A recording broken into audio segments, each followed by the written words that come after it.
यकीनन ये बात तो आप भी जानते हैं कि बाहर से अगर हम बेकरी आइटम लेते हैं तो बहुत ज़्यादा महंगे मिलते हैं। तो जब आप आसानी ओवन के बगैर घर में बेकिंग कर सकते हैं तो फिर आपको क्या ज़रूरत है कि आप बाज़ार से ख़रीदें। तो आज मैं आपसे फ्रूट बन की रेसिपी शेयर कर रही हूँ, जो कि मैं ब्रेड स्टाइल में बना रही हूँ। अगर आप चाहें तो रेगुलर बन स्टाइल में राउंड बना सकते हैं या फिर मेरी तरह ब्रेड स्टाइल में भी बनाए जा सकते हैं। बिस्मिल्लाहिर्रहमानिर्रहीम। अस्सलाम वालेकुम फ्रेंड्स, उम्मीद है आप सब खैरियत से होंगे। बोल में मैंने हाफ कप दूध शामिल किया है और दूध आपने हल्का गर्म इस्तेमाल करना है, यानी कि दूध ना तो ठंडा होना चाहिए और ना ही बहुत ज़्यादा गर्म होना चाहिए। 4 टेबल स्पून पिसी हुई चीनी शामिल की है। आप मीठा अपने हिसाब से कम या ज़्यादा शामिल कर सकते हैं। 1 टीस्पून इंस्टेंट यीस्ट यानी कि खमीर शामिल किया है और ये 1 चुटकी मैं नमक शामिल कर रही हूँ और ये तकरीबन 3 टेबल स्पून ड्राई मिल्क शामिल किया है। यहाँ मैं बटर का इस्तेमाल कर रही हूँ। ये मैंने 3 टेबल स्पून मेल्टेड बटर शामिल किया है। अगर आप चाहें तो बटर की जगह कुकिंग ऑयल का भी इस्तेमाल कर सकते हैं। यहाँ मैं 1 चुटकी से भी कम ऑरेंज कलर का इस्तेमाल कर रही हूँ, जो कि ऑप्शनल है। इन तमाम अज़ा को फेंटते हुए मिक्स कर लेना है। मिक्स कर लेने के बाद इसमें ये मैं 3 कप मैदा शामिल कर रही हूँ। अगर वज़न में बात की जाए तो ये तकरीबन 360 ग्राम है। लिक्विड में मैदे को मिक्स कर लेना है। अब आपको जिस तरीके से आसानी हो, चाहे हाथ की मदद से या स्पैचुला की मदद से मिक्स कर लीजिएगा। मिक्स कर लेने के बाद अब हस्बे ज़रूरत पानी ऐड करते चले जाएंगे और डो गूंदते चले जाएंगे। हमने सेमी सॉफ्ट डो तैयार करनी है, यानी कि जिस तरह हम रेगुलर आटा गूंदते हैं उससे थोड़ी सी नरम डो तैयार करनी है। पानी भी मैं हल्का गर्म इस्तेमाल कर रही हूँ। अक्सर लोग ये समझते हैं कि अगर हम तेज़ गर्म पानी या दूध का इस्तेमाल करेंगे तो डो बहुत जल्दी से राइस होकर तैयार हो जाएगी, लेकिन ऐसी कोई बात नहीं है। अगर आपने तेज़ गर्म दूध या पानी इस्तेमाल कर लिया तो यीस्ट मरकब के बराबर हो जाएगी, यानी कि खमीर डेड हो जाएगा और डो बिल्कुल भी नहीं फूल पाएगी। डो तैयार कर लेने के बाद बोल को कवर कर देंगे और तकरीबन आधा घंटा रूम टेम्परेचर पर ऐसे ही रहने देंगे ताकि डो बहुत अच्छे तरीके से राइज हो जाए। डो को तकरीबन आधा घंटा हो चुका है। आप देख सकते हैं कि डो कितने अच्छे तरीके से राइज हुई है, लेकिन सर्दी के मौसम में आपको डो राइज करने में 1 से 1.5 घंटा भी लग सकता है। अब डो को हमने इस तरह मसलते हुए तकरीबन 5 से 6 मिनट गूंद लेना है ताकि डो में लचक पैदा हो जाए और हमारी ब्रेड या बन बहुत अच्छे बनकर तैयार हो सके।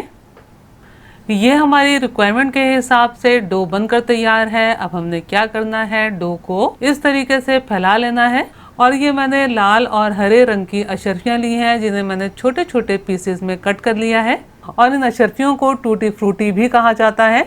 ये इस तरह फैलाते हुए डो पर डालेंगे और इसी तरीके से ये मैंने ब्लैक रेजन यानी कि काली किशमिश ली है, ये भी इसी तरह फैलाते हुए डालेंगे।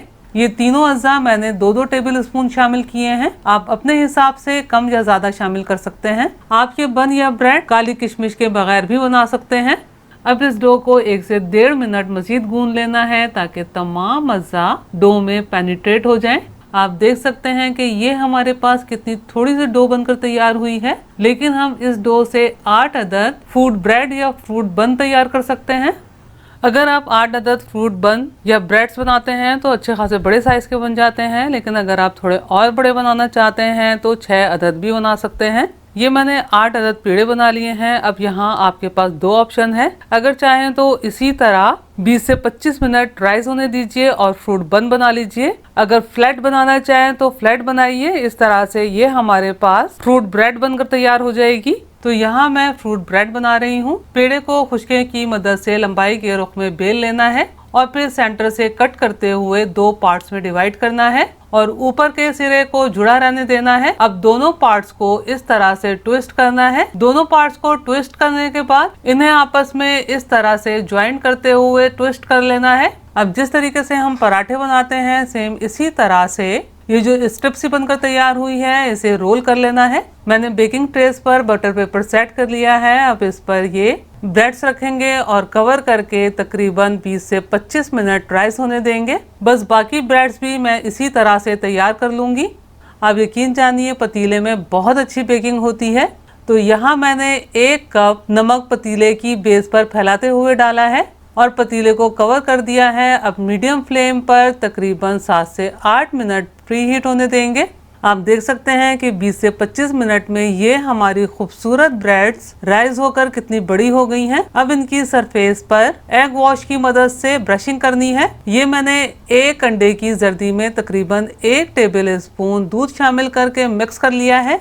दूसरी तरफ पतीला प्री हीट हो गया है और इसमें ये मैंने एक स्टैंड रखा है। स्टैंड थोड़ा आप ऊंचा इस्तेमाल कीजिएगा। अब स्टैंड पर बहुत एहतियात से बेकिंग ट्रे रखेंगे। अब पतीले को कवर करके पतीले की लिड पर ये मैंने किचन टॉवल ट्रिपल करके डाला है ताकि हीट जाया ना हो और बहुत जल्दी से अच्छी बेकिंग हो जाए। अब फ्लेम को मीडियम टू लो कर देना है। 15 मिनट इसी तरह बेक होने देंगे, यानी कि चेक करने के लिए लिड को नहीं हटाएंगे। लिड हटाने से क्या होता है, हीट बाहर निकल जाती है जिसकी वजह से बेकिंग ठीक तरीके से नहीं हो पाती। इलेक्ट्रिक ओवन में तो ये होता है कि हम बाहर से इलेक्ट्रिक ओवन के ग्लास की मदद से बेकिंग को चेक कर लेते हैं।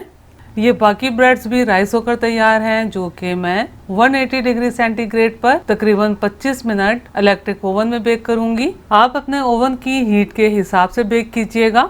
इलेक्ट्रिक ओवन के मुकाबले में पतीले में खासकर ब्रेड्स बहुत जल्दी से बेक हो जाती हैं। तो आप देख सकते हैं कि 15 मिनट में ये ब्रेड्स तैयार हो गई हैं। अगर आप चाहें तो इस पॉइंट पर बेकिंग ट्रे को निकाल सकते हैं, या फिर मेरी तरह ब्रेड्स की सरफेस पर और अच्छा कलर लाना चाहते हैं तो एक दफ़ा मज़ीद एग वॉश की ब्रशिंग करेंगे और पैन को कवर करके 3 से 4 मिनट मज़ीद बेक करेंगे।